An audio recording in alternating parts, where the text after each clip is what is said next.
क्या आज 10 जून को सुबह की 134 पॉइंट की उस महाबुलिस कैंडल को देखकर आपने भी कॉल साइड की ट्रेड ली थी? क्या रिलायंस और मेटा की महाडील और ग्लोबल मार्केट की तेजी को देखकर आपका भी दिल चिल्ला उठा था कि आज तो निफ्टी नया आसमान छुएगा? और क्या ठीक दोपहर 1 बजे के बाद ऑपरेटर ने आपकी जेब पर ऐसा डाका डाला कि आप देखते रह गए? जी हाँ, आज मार्केट ने वो खेल खेला है जो इतिहास में दर्ज हो गया। कल वीडियो के अंत में मैंने एक बात साफ कही थी, जब तक ये उल्टा और सीधा थोड़ा अपना हाई या लो ब्रेक नहीं करते तब तक संभल कर रहना।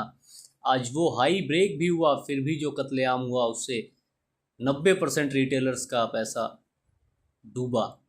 इस 5 मिनट के टाइम लैप्स वीडियो में एक एक मिनट पर ऑपरेटर का मैं वो राज खोलूंगा जो कल होने वाली सेंसेक्स की महा एक्सपायरी में आपका पूरा अकाउंट खाली होने से बचा सकता है। अगर कल सेंसेक्स में ट्रेड करने जा रहे हो तो आज का ये चक्रव्यूह समझे बिना मत जाना, वरना पछताओगे। कहानी शुरू होती है सुबह 9:15 पे। कोई गैप अप नहीं, कोई गैप डाउन नहीं, मार्केट बिल्कुल शांत म्यूटेड ओपनिंग देती है और ओपन होते ही बनती है 134 पॉइंट की एक महाकाय बुल कैंडल। भाई साहब, इतनी बड़ी और सॉलिड कैंडल देखकर बड़े बड़े दिग्गजों का भी व्यू बुलिश हो गया होगा। ऊपर से न्यूज चैनलों पर ढोल बज रहे थे। रिलायंस ने मेटा के साथ जामनगर डेटा सेंटर की महाडील कर ली है। ब्रेंट क्रूड 92 के नीचे आ गया है। आरबीआई के नियमों से बैंकिंग सेक्टर में आग लगी है। हमारे ट्रेड योगी का नियम क्या कहता है? जब बाजार में हर तरफ अच्छी खबरें तैरने लगे तो समझ जाओ ऑपरेटर चाल बुन रहा है।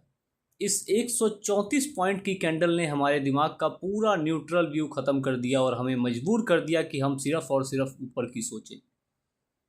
अब ऑपरेटर की इस दूसरी चाल को देखिए जो आपको स्क्रीन से हिलने नहीं देगी। मार्केट ऊपर जाता है, थोड़ा नीचे आता है और सुबह 9:45 पर अपना पहला हाई लगाता है, फिर वहाँ से रिवर्सल आता है। 11:40 पर मार्केट उस डे हाई को तोड़कर एक नया हाई बना देता है। यहाँ रिटेलर भाइयों का भरोसा थोड़ा सा और पक्का होता है। इसके बाद दोपहर 1:05 पर मार्केट तीसरी बार एक नया टॉप बनाता है। लगातार 3 बार मार्केट ने साबित कर दिया कि खबरों में दम है, रिलायंस में दम है, बाजार ऊपर ही जाएगा। 1:05 तक हमारे जैसे छोटे रिटेलर्स, छोटे ट्रेडर्स का दिल दिमाग उंगलियां इस बात पर राजी हो चुकी थी आज तो कॉल साइड में ही जैकपॉट लगेगा। जब आपका भरोसा 100% हो गया, ठीक उसी वक्त ऑपरेटर मुस्कुराया और फिर आया दोपहर 1 बजे के बाद का वो मंजर। मैंने सुबह लाइव मार्केट में एक रेंज ड्रॉ की थी। जैसे ही मार्केट उस रेंज का झूठा ब्रेकआउट दिखाकर रिटेलर को फंसाएगा, वैसे ही जैसे ही उस रेंज का झूठा ब्रेकआउट दिखाकर रिटेलर को फंसाया, वैसे ही उस रेंज का नीचे की तरफ एक तगड़ा ब्रेकडाउन हुआ। इसके बाद बाजार ने मुड़कर नहीं देखा, कोई रीटेस्ट नहीं, कोई रिकवरी नहीं, लगातार बिना रुके 243 पॉइंट नीचे आ गिरा निफ्टी। सुबह की वो 134 पॉइंट की जादुई कैंडल, रिलायंस की डील, आरबीआई की न्यूज़, सब कुछ इस 243 पॉइंट के फॉल के नीचे दफन हो गया।